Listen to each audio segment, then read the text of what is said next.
announcement has been paid for by the New World Order. This is the Flex Network. This is the Flex Network. Flex on them. Flex on everybody. This right here is the Flex Network. Yeah. Flex on the G. Flex.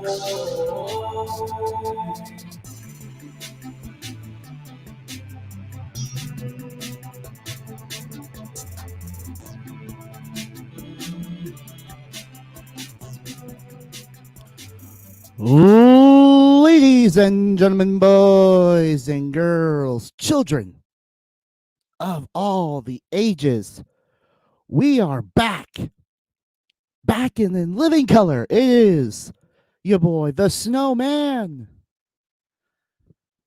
coming to you live on the Flex Network for our weekly wrestling talk here with the Weekend Review Show here, live on Facebook, live on YouTube. And man, what a lovely week this has been for wrestling. Backlash on Sunday, Raw on Monday, AEW on Wednesday, and then NXT to top it off. Boy, oh boy, it's been a good week so far. And we still have SmackDown tomorrow night. But before we get into all that, you know how we do this every week. We kick this thing off.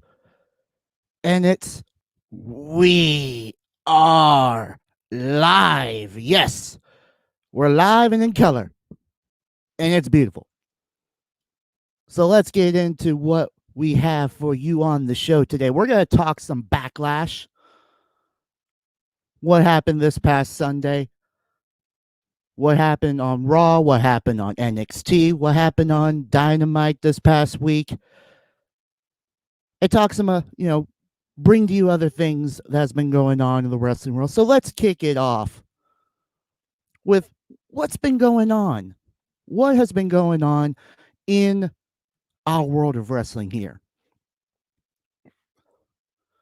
With some wrestling news. Let's talk. So, off the top of the show, we're going to talk Backlash. We're going to talk Edge.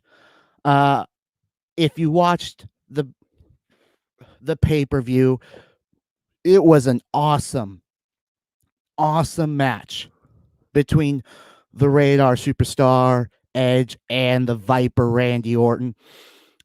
And if you saw that 45-minute match, almost 45 minutes, you saw another instant classic going on.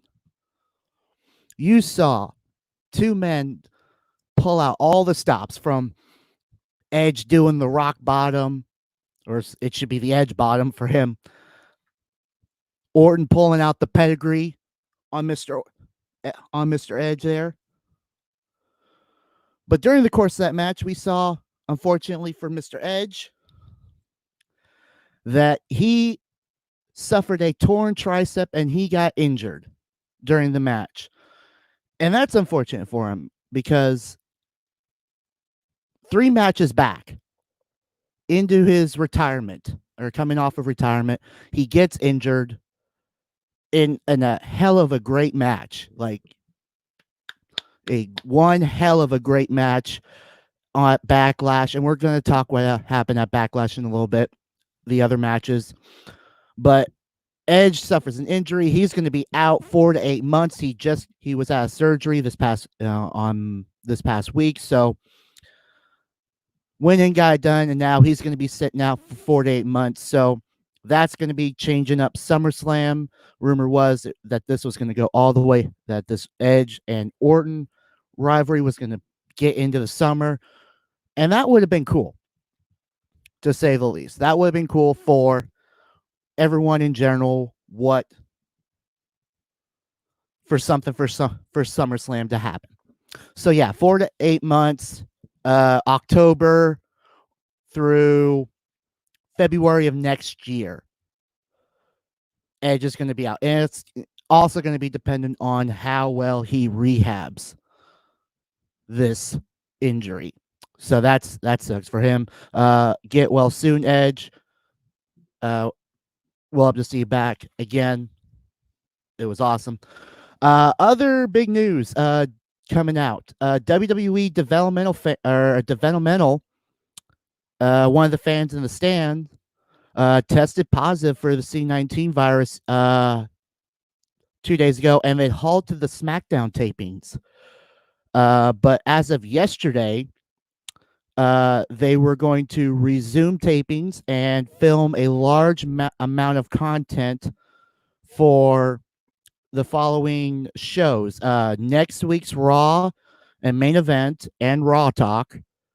This week's SmackDown 205 and next week's SmackDown in 205. So they're literally pulling out all the stops trying to get content up for the next little while. And then later, last night they were going to try to do the following last night's edition of NXT and next week's NXT. So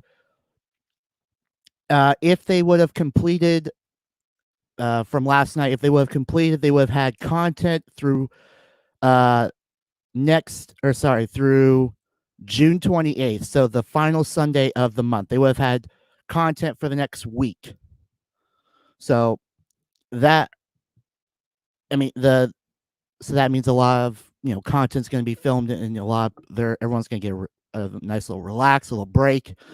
But with this fan, it was a developmental employee wrestler, so it's not someone that's big in the NXT or even on the main roster. So it's not like, oh my God, someone big, a well-known name, or it's someone that's on the NXT roster that got infected. It's just extra. It's someone that's in development, so don't have to worry about that not as much. Other big news, Mustafa Ali, when he comes back, yes, everyone thinking he has been the SmackDown hacker, which we haven't seen as much since after the Mandy Rose, Sonya Deville swing turn of events happening before Money in the Bank has gone MIA. That the mysterious hacker's gone, but we do have word that Mustafa Ali is going to be moving to the Raw brand when he comes back eventually. So yeah, big opportunity for this young kid who had a great opportunity for at the Elimination Chamber 2 years ago. Eventually became Daniel Bryan's opportunity. Then he's just been, slowly on the comeback. But yeah, so hopefully this will push him into the 205 area. This is where he would flourish, and even more likely 205 Live, or even go on to go back to NXT to compete for the Cruiserweight title. If you actually saw the Raw Talk this past week, you saw Charlotte calling out some of her fellow women's wrestlers for the idea that she is entitled. I really don't see how everyone thinks that Charlotte Flair's entitled.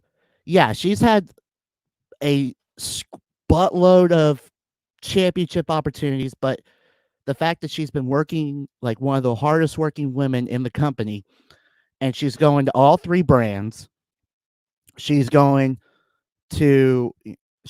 calls from SmackDown to come to SmackDown to do stuff for Fox, which she's not even on the contract for her to do. She's going to, from Raw, going to SmackDown. She's going to Raw to NXT. She's doing all three brands, and she's doing a whole lot for the company.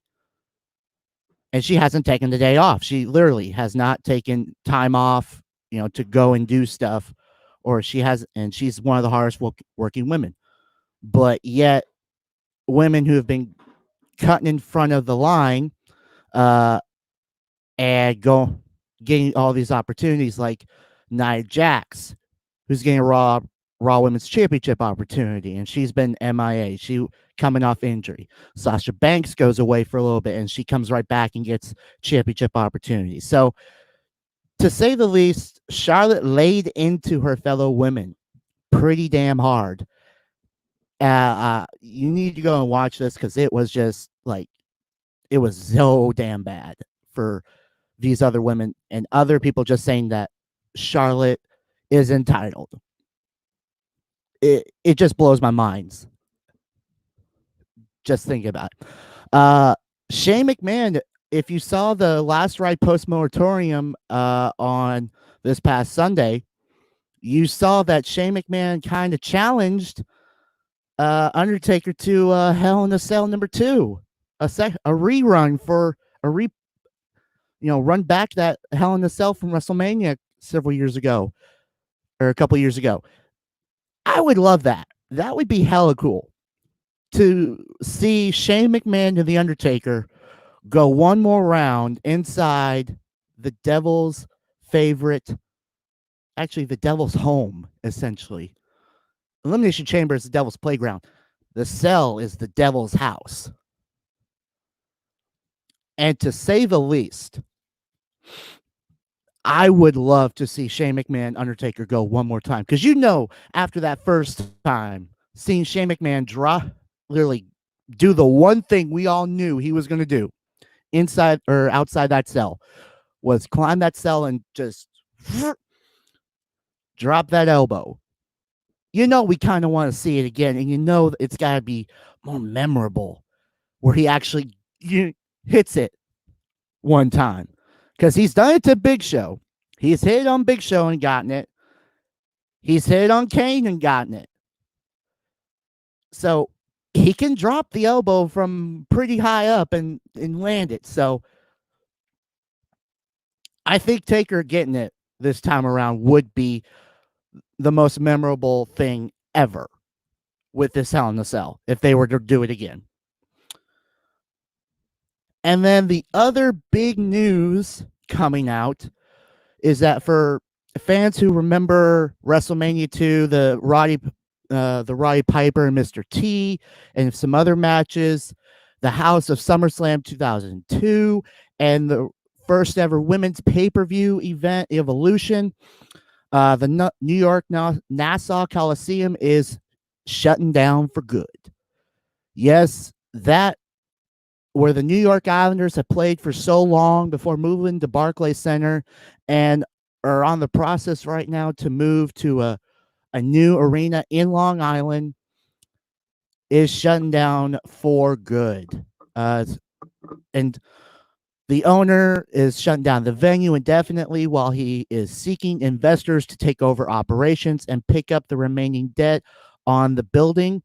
And the arena employees are being laid off. That was the news coming out this past week. So for everyone that remembers, those awesome moments at the Nassau Coliseum in New York, that is now officially gone for good.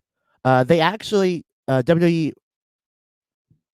did they did a tribute to it. The last time it was closed down from 2015 to 2017 as it was doing renovations, and it was $180 million worth of renovations. So that arena could go a little bit longer, but of course, with everything going on and the environment we live in now, things have changed so dramatically that, unfortunately, Nassau Coliseum has to close its doors.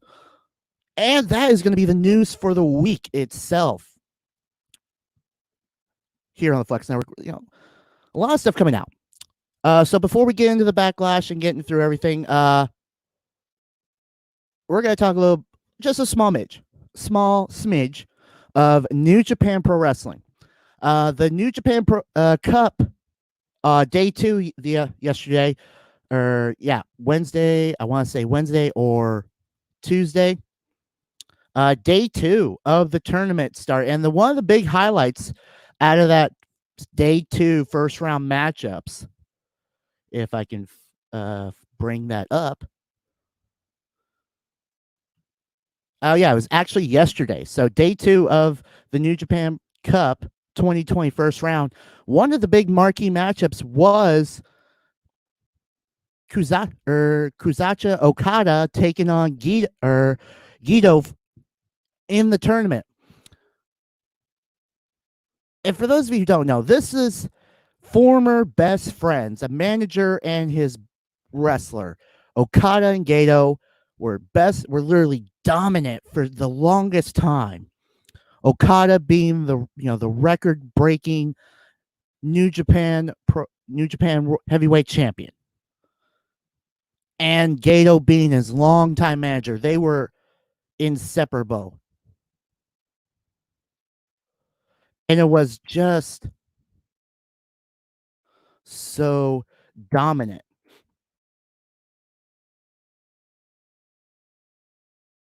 If I can, I want to get this right of how long he was the reigning champ in his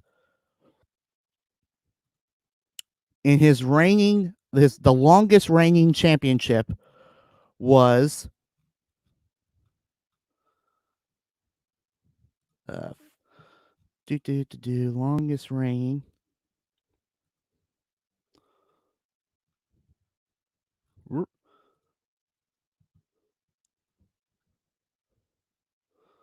days was 720 days. 720 days, literally record shattering. His fourth reign, he had 12 defenses from 2016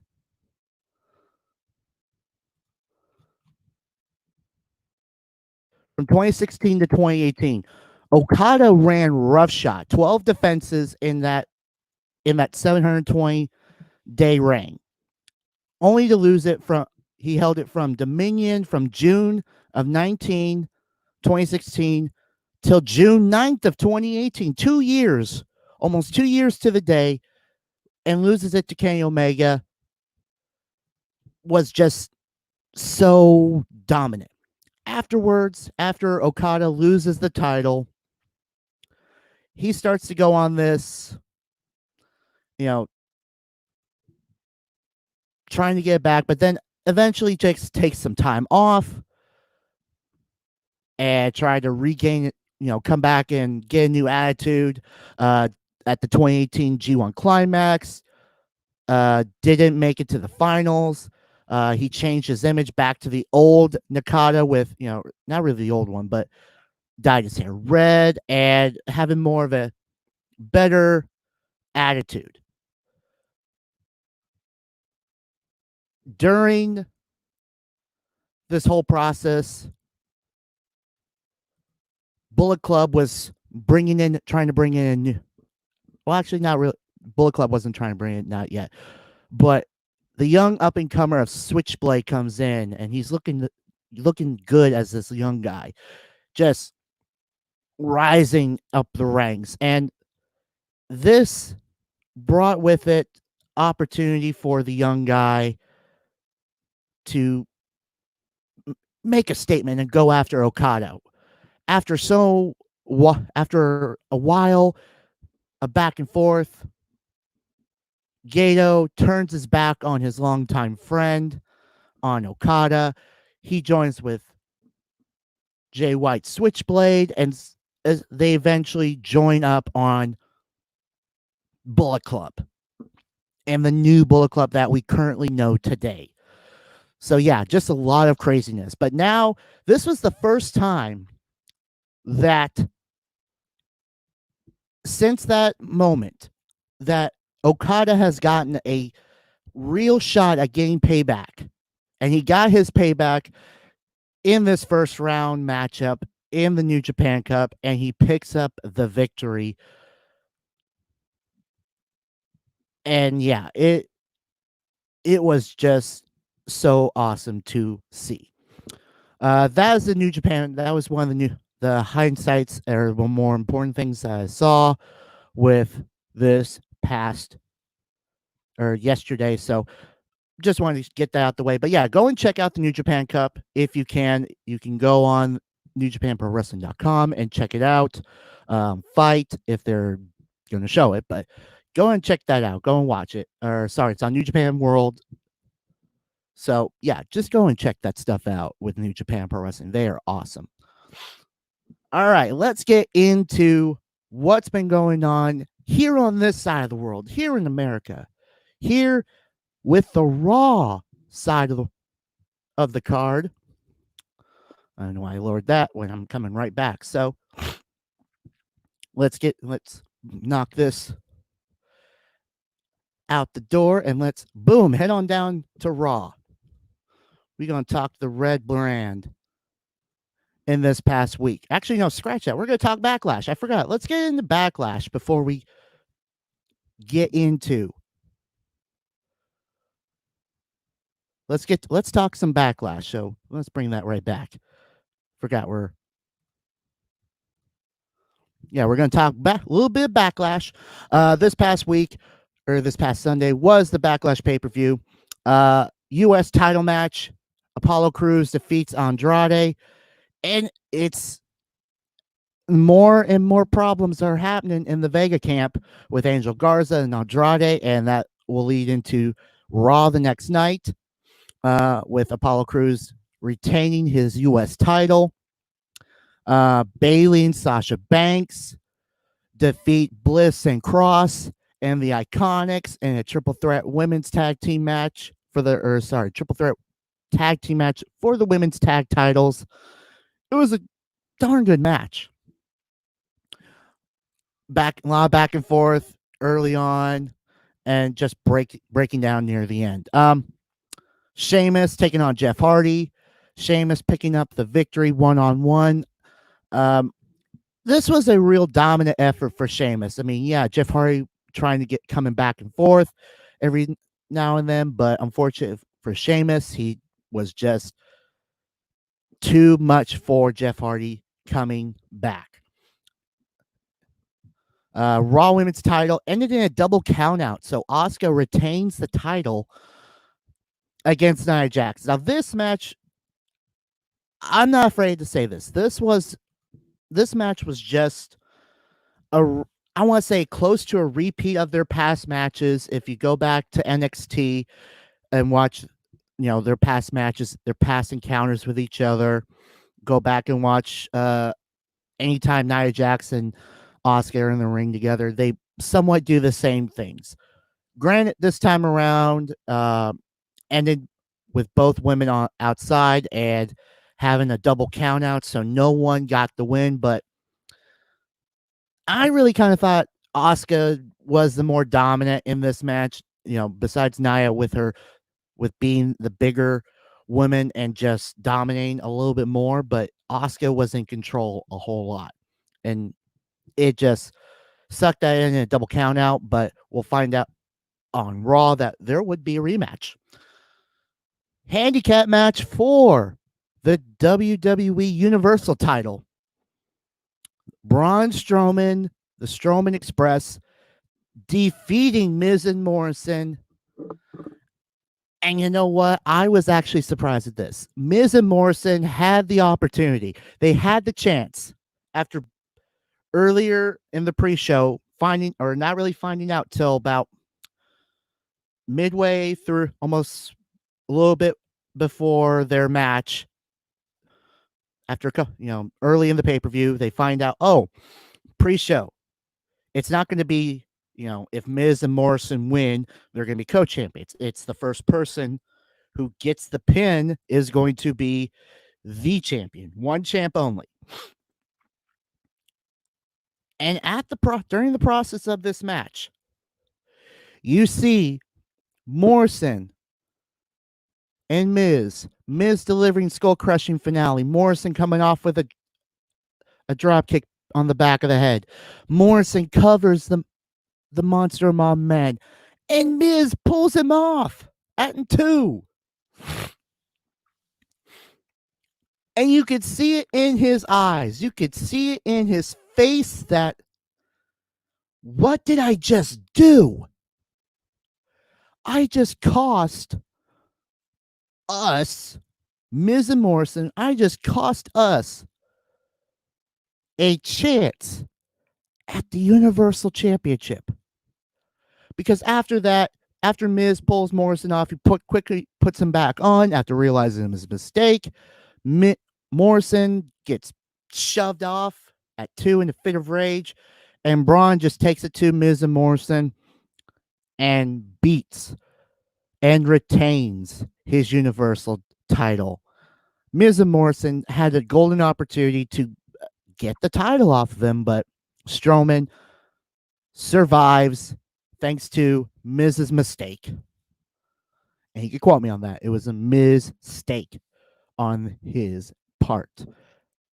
And then the other big match of the night, Drew McIntyre, Bobby Lashley for the WWE Championship. This match was damn good. It was pretty damn good for only being a 13-minute match. The third most time match of the night. Sheamus and Hardy was about 16, 17 minutes. McIntyre and Lashley was about 13 and almost a quarter, 13 and a quarter. Orton and Edge, we'll get to that, about almost a 45-minute match, just pure wrestling match. But McIntyre and Lashley, this was one of those matches where you had to pay attention, where you had to watch. And Lashley starting off with, attacking and trying to get the early advantage with that full Nelson submission, got it in before the bell rang. McIntyre gets out, says he's okay to go, and Lashley just puts it on him. From there on out, McIntyre's fighting back, and we get to see, we already saw Lana was in the back and told, hey, I don't need you out there, blah, blah, blah. Stay in the back. McIntyre fights back. We're having a great match. Near the end, out comes Lana, causing a distraction for Lashley where he's almost has the title, and then Lana comes out, distracts Lashley, gets knocked off the apron from Lashley, inadvertent from McIntyre hitting Lashley, knocks her into the MVP. Drew comes in with the Claymore, and Lashley's dream dies. 13 years for the title, for a good title shot after after losing his last one with his real last good championship opportunity for the WWE title against John Cena at the Great American Bash. And you knew that it set in motion, the wheels are turning for what would happen on Monday night. Raw Tag Team titles were supposed to be on the line this past Sunday, but I say supposed to be because Profits and Raiders were supposed to be in a match. Well, we didn't get that. We got a cinema-style backstage brawl involving golf clubs, axes and shields, a bowling ball, turkey leg being thrown through a glass door, and ninjas with Akira Tozawa. And the Profits and the Raiders teaming up to be the Viking Profits to kick some ninjas' butts up until Tozawa calls in a big ninja, a big 6-foot-tall ninja, by the looks of it. And Profits and Raiders turn tail and say, nope, we're not dealing with that Bohemian. And they fight on top of the semi-truck trailers that WWE has that was parked in the parking lot, fall off the truck, and just more craziness. Yeah, that match unfortunately did not happen, but we did get some good, some cool, funny moments with Profits and Raiders with their if you can do, or sorry, what was it? Anything you can do, I can do better series that they're having. mean, this match was supposed to be tag team title match, thanks to Big Show, suggesting it on the previous Raw. But we got this funny and entertaining Prophet and Raider backstage brawl. And unfortunately for Montez, he ain't going to be having kids for a little while because he got the old 7-10 split. And it hurt. Oh, I feel bad for him. And then, of course, the main event of the night, Orton and Edge, knockdown, drag him out, match of the night. I don't even want to say, it was the match of the night. It was a straight up wrestling match. These guys pulled no punches, went for everything, and Orton comes out on top in the greatest wrestling match ever. It was an unbelievable backlash, to say the least. I hope you guys actually go back and rewatch it. It was so good. But now that we're done with talking with Backlash on the back burner, we can now look forward to a night of Extreme Rules, because that is our next PPV, and we're going to talk some Raw right now as we're heading down the road for Extreme Rules. And man, oh man, it's going to be a very, very, let's change that. Yeah, we are on the road to Extreme Rules. And Raw this past week, more problems in the Vega camp. Kevin Owens beats Angel Garza, and Garza and Andrade can't get on the same page to save their life after losing the U.S. title to Cruz and kicking out, Austin Theory from their group and having him join the Messiah crew. It's just been crazy for these guys. What else happened on Raw? Prophets and Raiders, the Viking Prophets, defeated Ninjas. That was a blast. Iconics defeated Natalie and Liv Morgan. And calling out for next week's Raw for another shot at the women's tag team titles between themselves and what would be eventually whoever wins from Wednesday night's NXT. And we'll talk about that. The winners of the Bayley Banks versus. I had to move this on over to the winner of the Bayley Banks tag team title match between themselves and Knox and Shotzi Blackheart would face next week on Raw the Iconics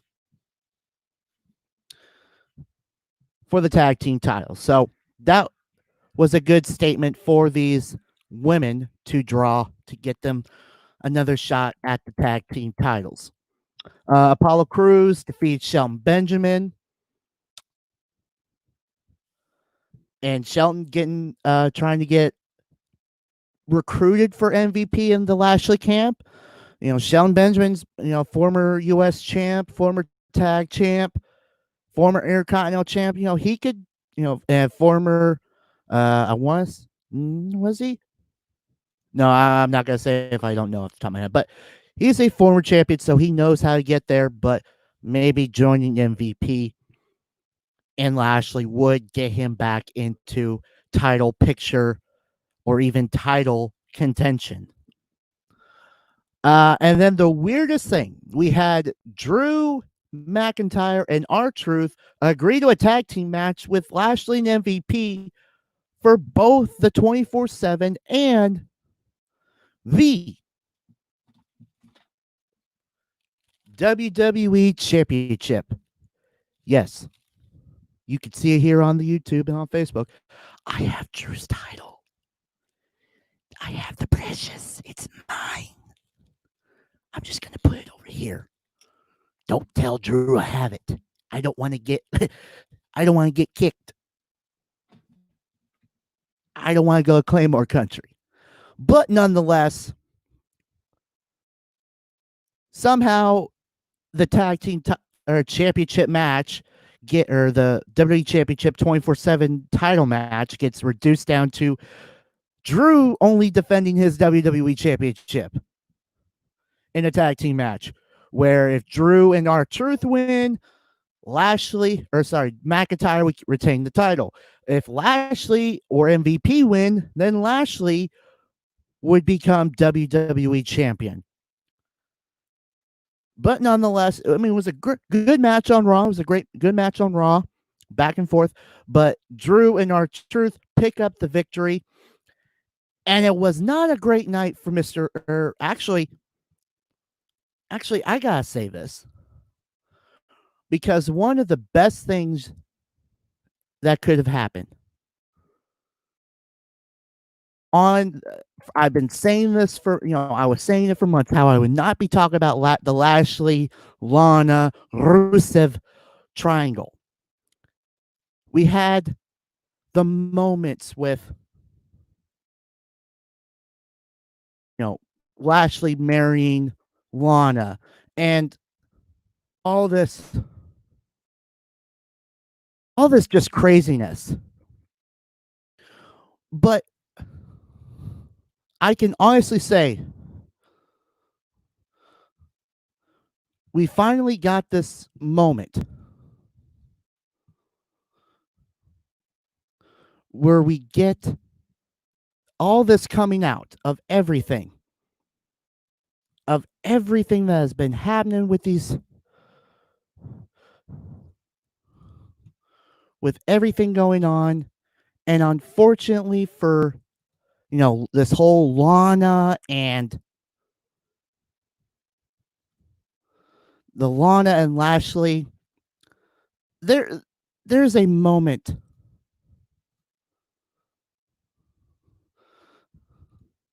we're talking about this, and we finally get this moment where Drew is in the ring with Lana and, bringing up everything that's going wrong. Lana hasn't laced up boots in a long time.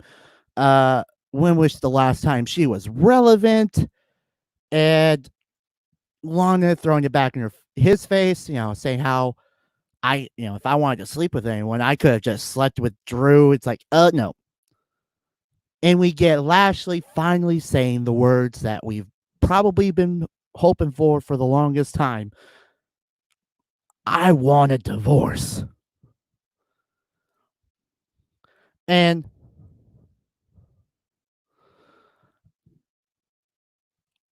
we finally get, and you know how, this whole thing with Lana and Lashley and everything that's gone wrong with what has been happening with this whole situation.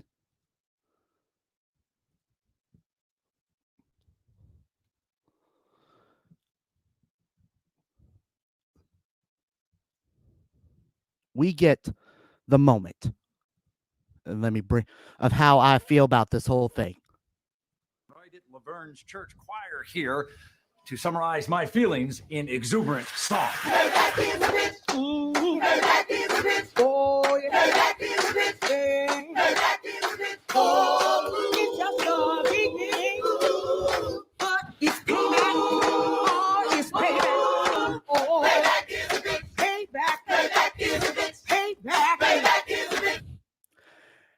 Thank you, Scrubs, and thank you, Dr. Cox, for providing me with that celebratory moment of this whole thing with Lana and Rusev. Just finally, the payback has come for everything that's been happening with this whole thing between all three and Rusev gone and this whole marriage being, still going on. We got the payback that we wanted. And yeah, even Mama Snow is like, I want to know what the hell happened to Lana's accent. Amazing how it has disappeared when she is confronted in the ring on Monday. Well, yeah, pretty much. I mean, we've known, to be the Russian, the ravishing Russian, and now she's speaking more of our language, clear and fluent. English. But it also doesn't help that Rusev is no longer kind of with us right now, being on the unemployment line right now. But again, finally, we got the payback of this whole thing with Lana, Lashley. Now it's done. I mean, thank God, because payback is a bitch. I can sing that all around for a while. Anyhow, moving on. Asuka and Nia Jax had a rematch for the Raw Women's title. Asuka picks up another victory over Nia Jax after the ref gets shoved from Nia Jax. Ref was going to call on a DQ, said Nia Jax had crossed the line. Asuka does a quick roll up on the distracted Nia, and the ref, turns around. Just 1, 2, 3. Somewhat quick counts on Nia. And I don't know how how WWE's going to try to play this in, if it's going to be just, oh, we're looking into it. We're going to do an investigation and maybe give Nia another chance, drag this out through, try to get this through to Extreme Rules, and just have the final match between these girls for the time being at Extreme Rules, and in a Extreme Rules match. So I don't know how we're going to get that far. And then, of course, in an unsanctioned match, Christian comes back to face Randy Orton. Since Christian is not on the active roster, he can't be an active wrestler because of essentially being retired from his concussions that he's suffered over his career. WWE's not going to clear him to be an active competitor, so an unsanctioned match gets him around the rule. And thanks to Ric Flair and a low blow, and Randy Orton delivering the punt on Christian, another area where you shouldn't be kicking Christian in the head, because, well, that's why. Randy Orton defeats Christian in an unsanctioned match. That was Raw. That was literally a crazy Raw. The first Raw after Backlash. And yeah, it was just very, very interesting, to say the least. But still, a lot of things happening. So before we head on over to talk about some, let's see if I can find it back.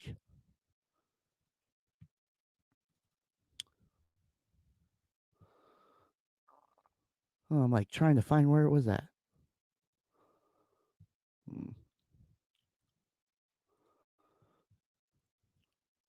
Thought I had it.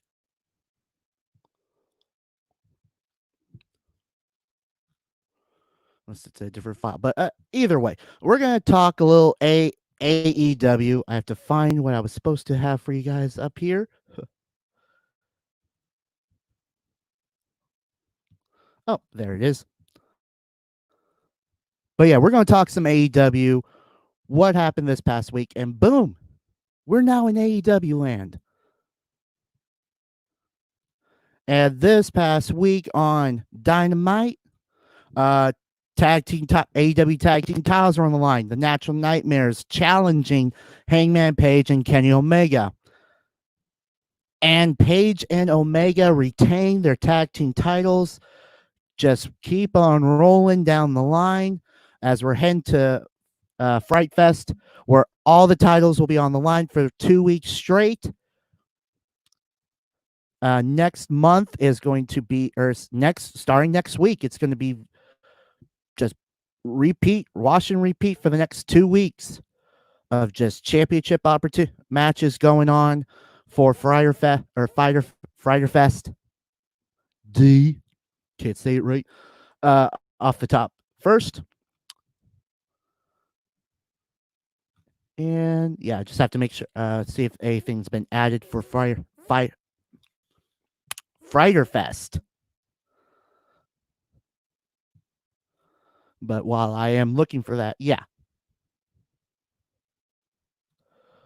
AEW.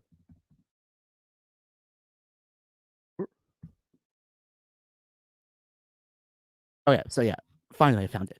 Yeah, we'll talk about that in a quick bit.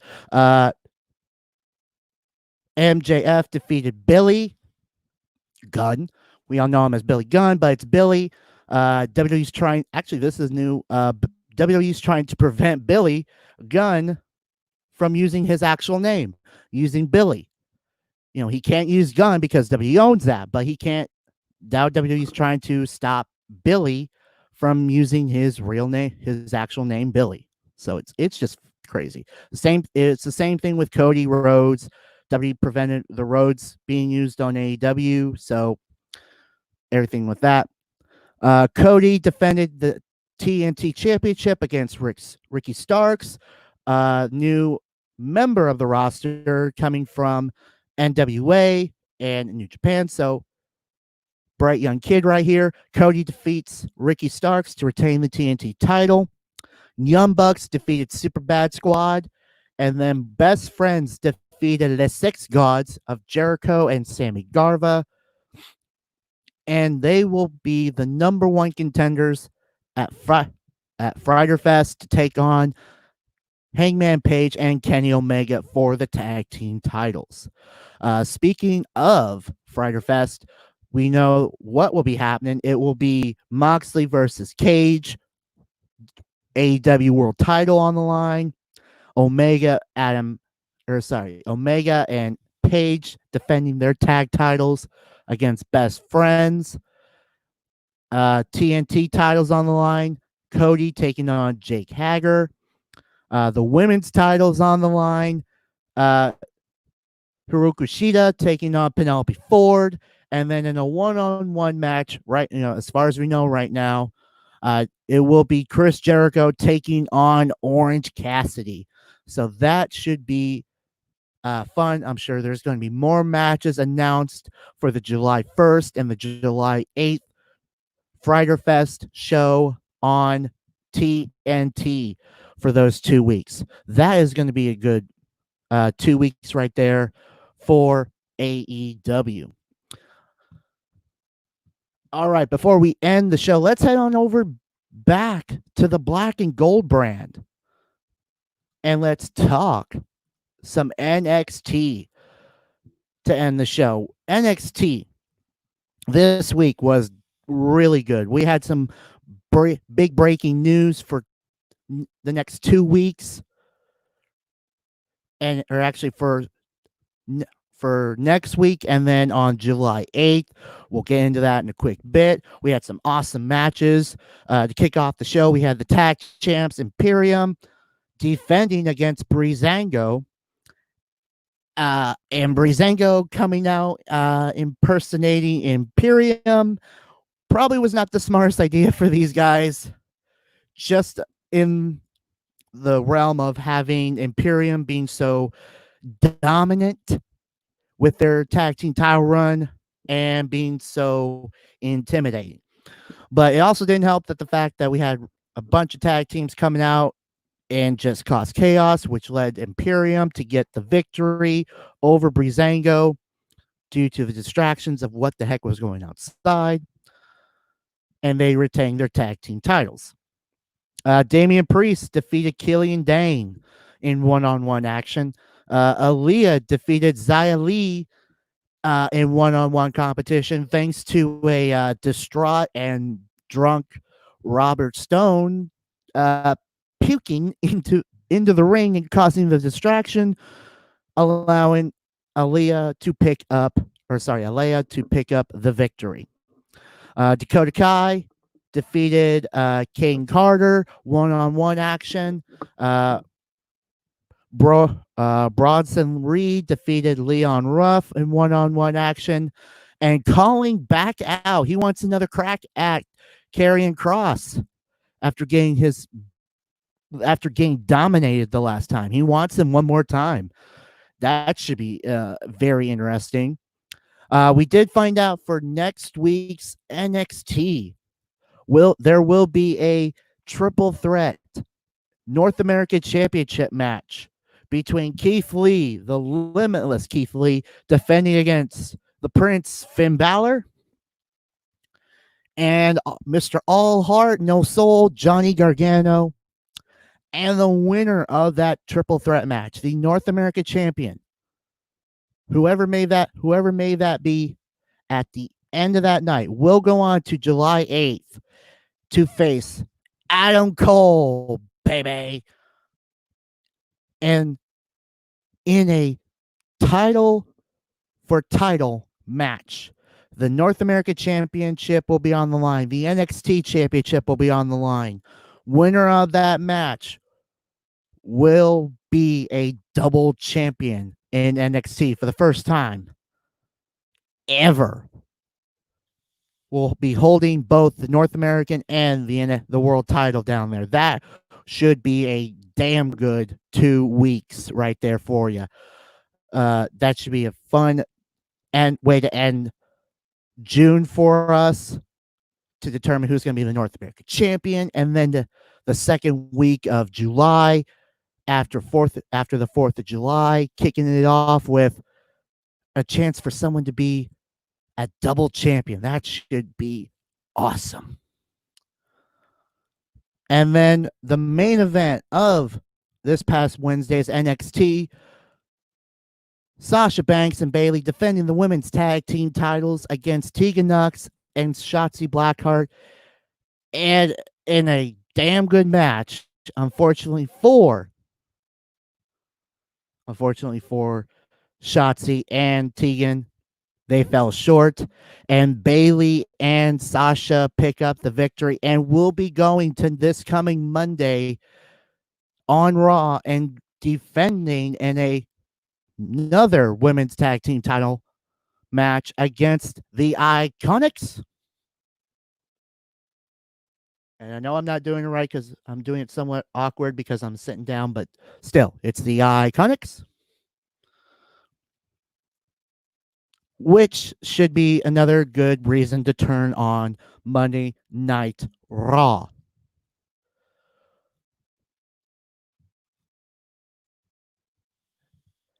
And then one quick little tidbit coming out of WWE quickly from yesterday. WWE is trying to make plans in order to have fans back in on their shows again. They're going to start integrating by the end of the summer. WWE officials are planning on hosting fans at events again, by try to get people in by the end of the summer. Maybe even in August, to start in August. Friends and family are are going to be trying to get into attend TV tapings, so there's a little bit more fans, and probably reduce the NXT and the developmental personnel from being there. And they're going to try to get slowly integrate local fans, but again, it's just a slow phase in.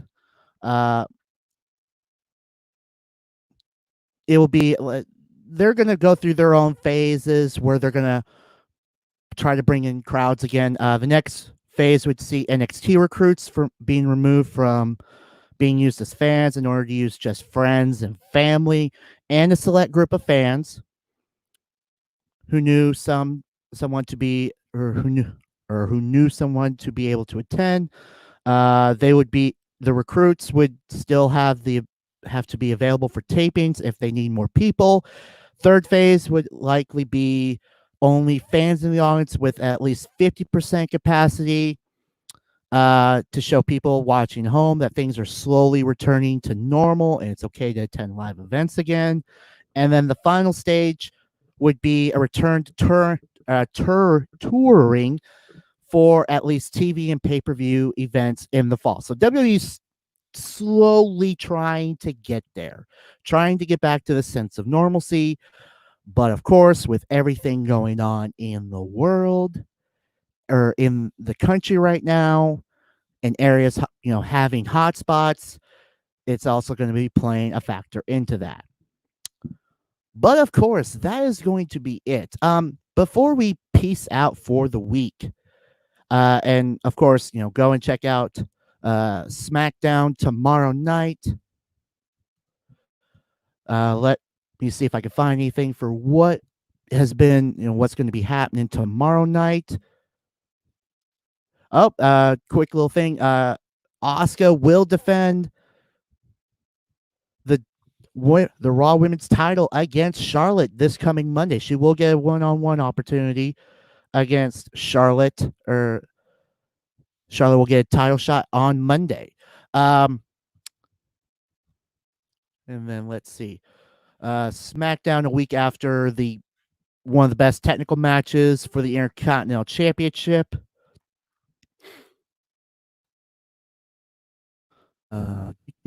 Just sure anything announced. Bray Wyatt will actually be back with the Firefly Funhouse will be on tomorrow night. AJ Styles is going to have a championship presentation, and Mandy Rose is going to be joining Ms. TV this time tomorrow. So it should be somewhat of an interesting start for SmackDown tomorrow night. But before we go, we're gonna do something cool here for you guys. It is an idea that figuring to share with you guys to get you guys to go back and watch more wrestling. In what's been going on with everything. Everyone's got more time on their hands to a point. They're at home. Maybe they want to go and check out something, and we just want to give you guys an idea. Maybe go back and watch a certain pay-per-view or a certain match. So this is going to be a pay-per-view / match we recommend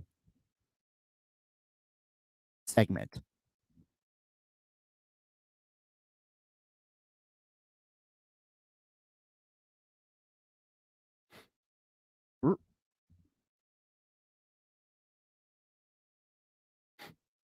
And I'm gonna suggest to you guys out there to go out and go and check this. What this thing is going to be is I'm going to suggest to you guys to go to a company, maybe TNA, maybe WWE, might be ECW, might be WCW. Heck, it might even be New Japan, or it might just be a random showing here and there. But this week, I'm going to recommend you guys go out and check a very, very great pay-per-view that happened back in 2008.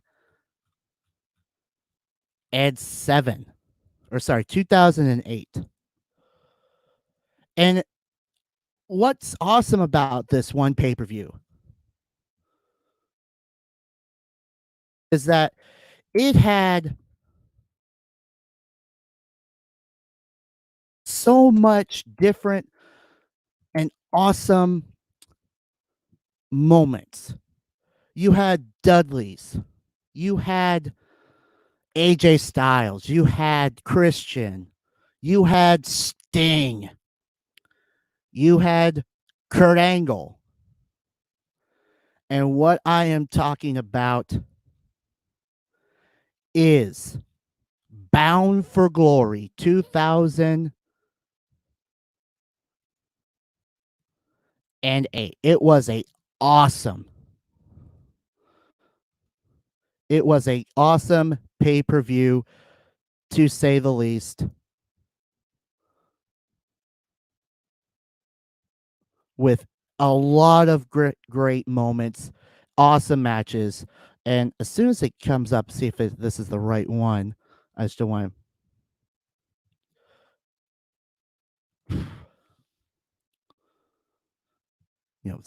videos. You gotta love how they just don't pop up what you need at the right time. Yep, this is the right one. And I will not be playing the sound because this is going to be just copyrighted and everything, and I don't want to get in trouble with that again with you guys. So literally, this was a awesome PPV for all of you guys to go and check out. Literally, I highly recommend. I mean, this was a great event. 2008 Bound for Glory. The theme with Smashing Pumpkins, it was awesome. You had Eric Young and an intergender tag match to start the show. Jay Lethal, Alex Shelley, Chris Sabin, a whole bunch of others, and a Steel Asylum match for the number one contender for the X Division title. You had Sheikh Abdul Bashir taking on Consequences Creed, which now is, as everyone knows, is Xavier Woods for the X Division title. A 3-way knockouts title match. Taylor Wilde, Awesome Kong, and Roxy. You had a 4-way tag team Monsters Ball match with Beer Money, Abyss, Matt Morgan, LAX, Team 3D, and you had Mongo, Steve Michael McMongo, as the special ref in Chicago. How could you not like that? Booker T and AJ Styles and Christian Cage in a 3-way war. You had Jarrett and Angle going at it with Mick Foley as the special enforcer. And then the main event, the show-stopping main event of the night, the one that everything was being built around. You had Sting and Joe, TNA World Title match. And this was a one-time deal. There would be no rematches, no nothing after this down the line. So yeah, this was literally a damn good pay-per-view. Building up to it, it was awesome. From No Surrender, from start to finish, from Hard Justice, No Surrender, all the way through, it was so well built. I hope you guys, go back and rewatch this. Even go and get go and pump the song in your iTunes, or just go back and listen to it. The song from Smashing Pumpkins was so good. With as soon as I can find Tarantula, it was so damn good that you guys need to go out and get it. It was so good. But that is going to be it for me and the recommendation of the week. But that is going to be it for the show this week. You know how we do this. Gotta go through, the spiels and everything before we peace out. If you want to follow us on Twitter, Facebook, but if you want to follow us on Twitter for your fantasy football needs, you can follow us at the Flex Network 1. And then, of course, for us here on the wrestling side of the world, you should be following us at FlexNet_PW Elite. The elite. Yes. You should be following us there. And with fantasy football ramping up, there's going to be more and more shows with our boy Flex Shane as he hops on talking about who you guys should be picking up, along with Alan Seslowski. Heck, even Matt might be coming back for some stuff. I don't know. Haven't seen him for a while. I mean, heck, he's not visible behind me anymore, so he's not watching my back anymore right now.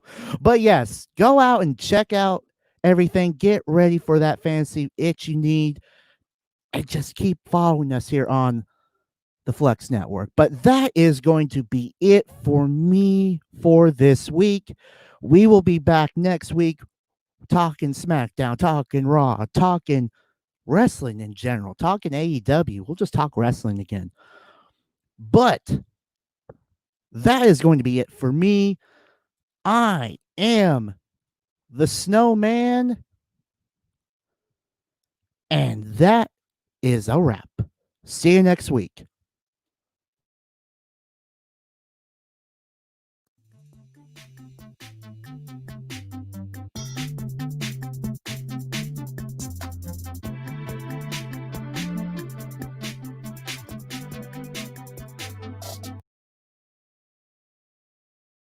Don't forget to go and check out our podcasts on iTunes, go on Spotify, anywhere that you can get your Flex Network. Go and check us out.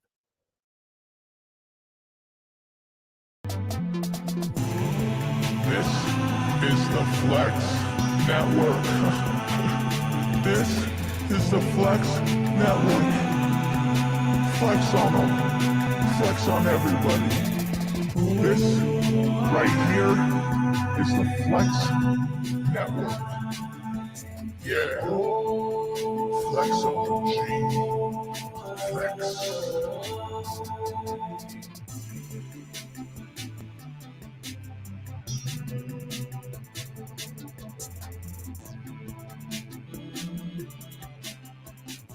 The preceding announcement has been paid for by the New World Order.